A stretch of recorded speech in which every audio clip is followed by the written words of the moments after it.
Halo sobat, selamat datang kembali bersama saya Michael.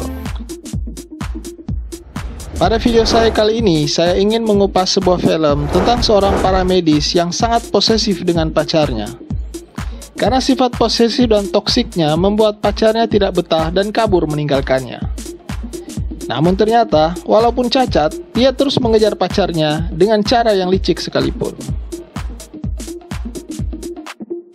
Nah, sebelum ke alur ceritanya, jangan lupa untuk tinggalkan like dan subscribe-nya agar tidak ketinggalan video berikutnya. Oke sobat, inilah dia alur cerita dari film yang berjudul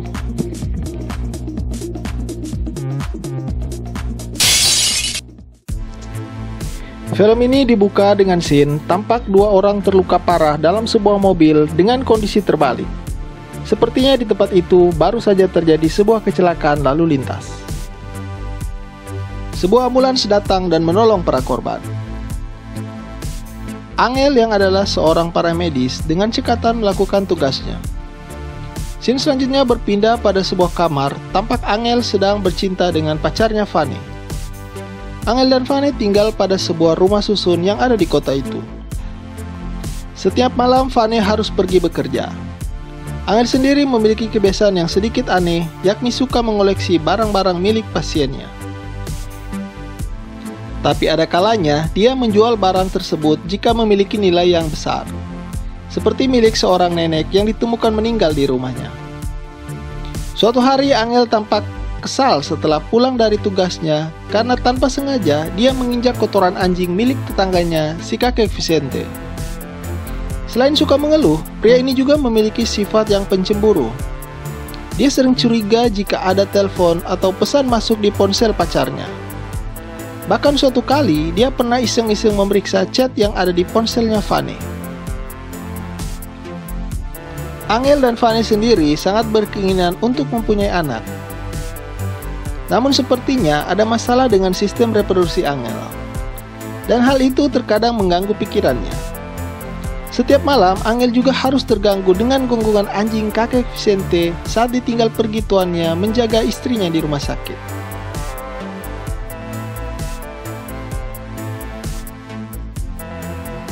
Sebuah tragedi suatu malam menghampiri pasangan ini.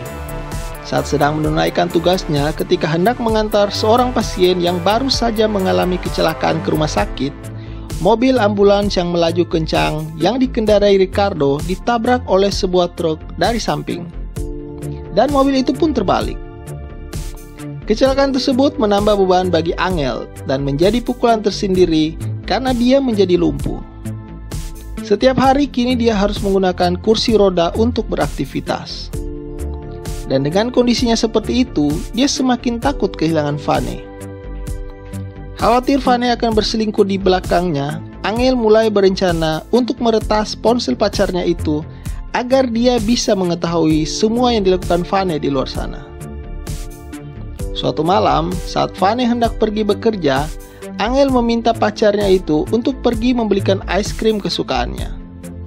Ternyata itu hanyalah trik agar dia dapat memasang aplikasi peretas telepon pada handphone milik pacarnya itu.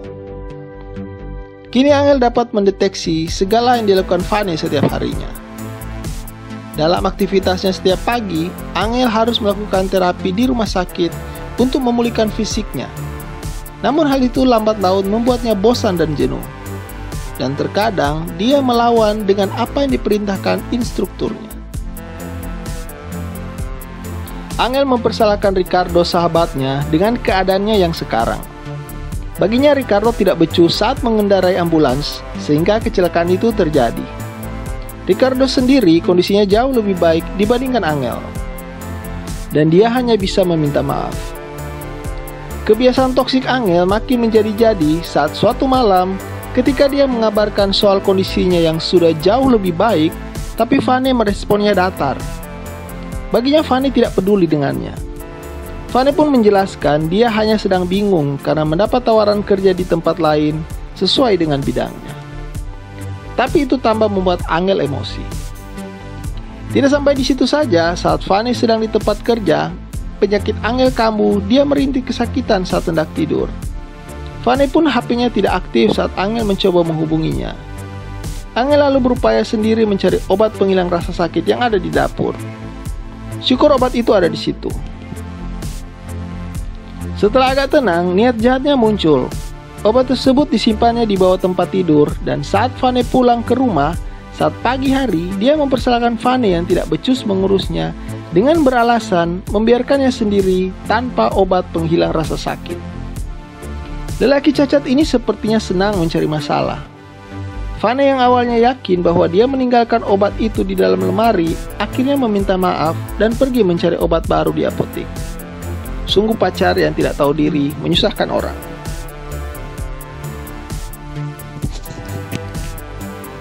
Di sisi lain, Angel yang sudah sangat suntuk dengan perilaku anjing Vicente yang selalu ribut di malam hari, akhirnya mendapat momentum untuk menyingkirkan anjing tersebut. Saat sedang di taman, diam-diam Angel membunuh anjing itu dengan memberikan daging yang sudah diselipkan beberapa paku panjang di dalamnya. Dan suatu malam, melalui aplikasi pertas telepon, Angel mendapati seorang teman Vane menyarankannya untuk meninggalkan Angel karena perilakunya yang kasar. Dan apa yang diperbuat ketika Vane pulang? Angel mendadak berperilaku sangat romantis pada pacarnya itu.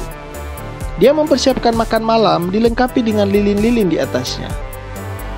Dia juga meminta maaf karena selama ini sudah merepotkan Vane dan berjanji untuk membuat awal yang baru demi keinginan mereka mempunyai baby. Awalnya Vane sempat luluh dibuatnya. Namun semua seketika berubah ketika saat Angel sedang mandi. Vane akhirnya mencium perbuatan busuk Angel yang suka memata-matai perbuatannya. Tidak berpikir panjang, Vane langsung membereskan barang-barangnya dan kabur dari tempat itu dan meninggalkan Angel. Lelaki itu pun tidak dapat berbuat apa-apa. Saat selesai mandi, dia mendapati bahwa Vane telah mengetahui perbuatannya dan pergi meninggalkannya.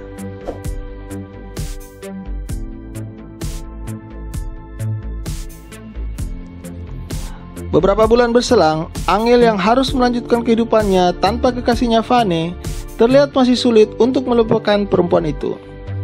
Suatu malam dia mencoba mendatangi tempat kerjanya Vane dan menunggu perempuan itu dari jauh. Tak berapa lama, Vane mulai terlihat. Namun dia dijemput seorang dengan sepeda motor. Dan siapa sangka, orang tersebut adalah Ricardo, partner sekerjanya dulu. Angel lalu membuntuti keduanya, dan dia mendapati sepertinya keduanya sedang menantikan seorang ngomongan. Mengetahui hal tersebut, niat jahat Angel muncul.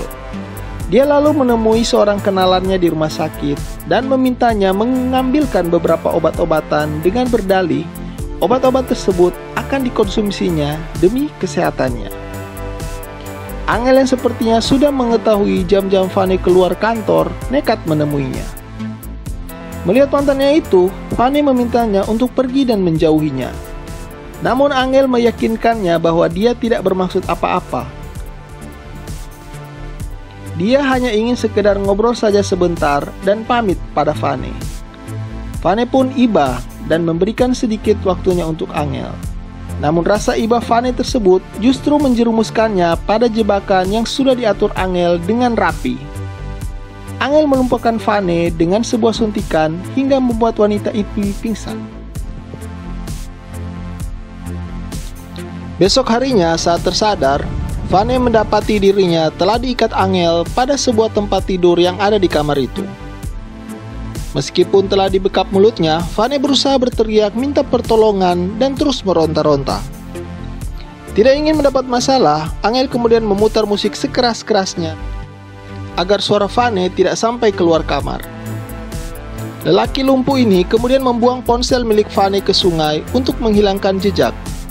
Tapi sebelumnya, dia meninggalkan pesan untuk Ricardo agar dia tak perlu mencarinya lagi.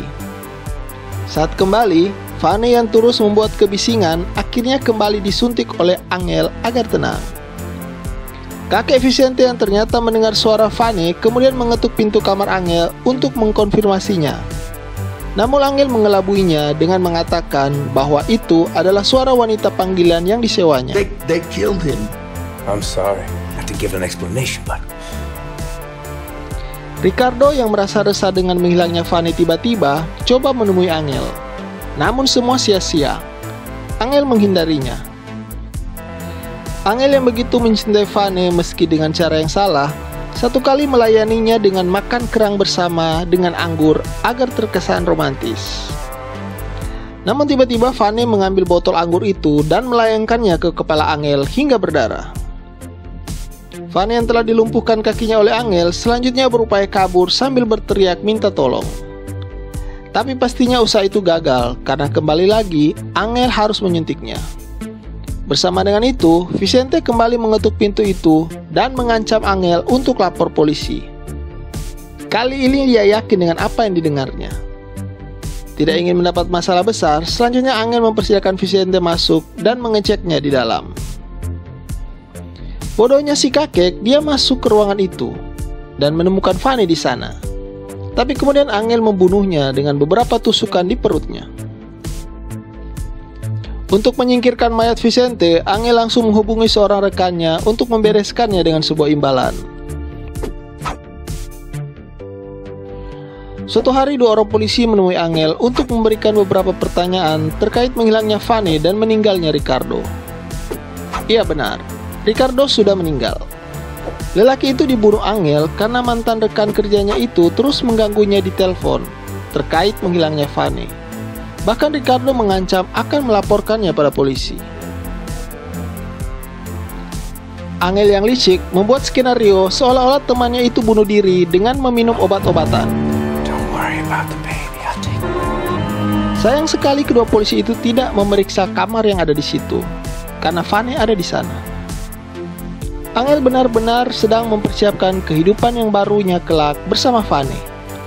Berhasil menyingkirkan Ricardo, dia sangat berharap bayi yang ada di kandungan Vane akan menjadi miliknya bersama Vane. Bahkan dia sudah mempersiapkan cincin untuk melamar Vane. Tapi tunggu dulu, apakah Vane akan menerima kembali pacarnya yang toksik dan psycho tersebut? Tentu tidak.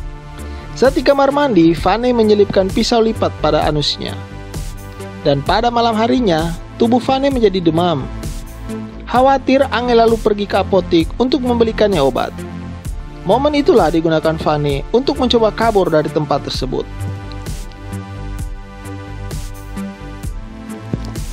Setelah berhasil melepas ikatan tali pada kaki dan tangannya, dengan bersusah payah, Vane mencongkel pintu kamar yang sudah tua itu dengan obeng.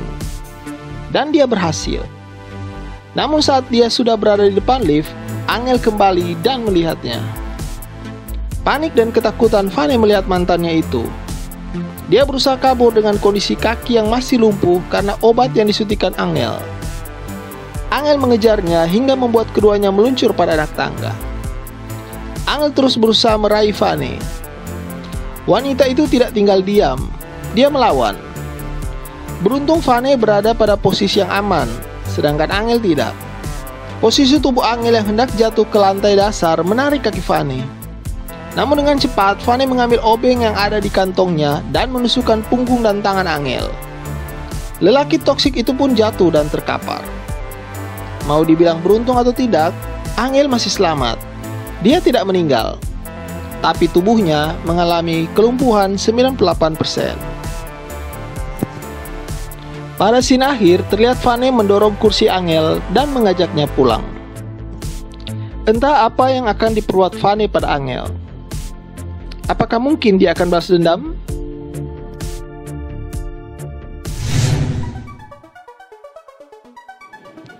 Terima kasih buat kalian yang sudah bersedia nonton alur ceritanya hingga selesai. Jangan lupa tinggalkan dukungannya dengan subscribe channel saya ini ya. Sampai ketemu lagi pada alur cerita yang lain dan salam sukses selalu.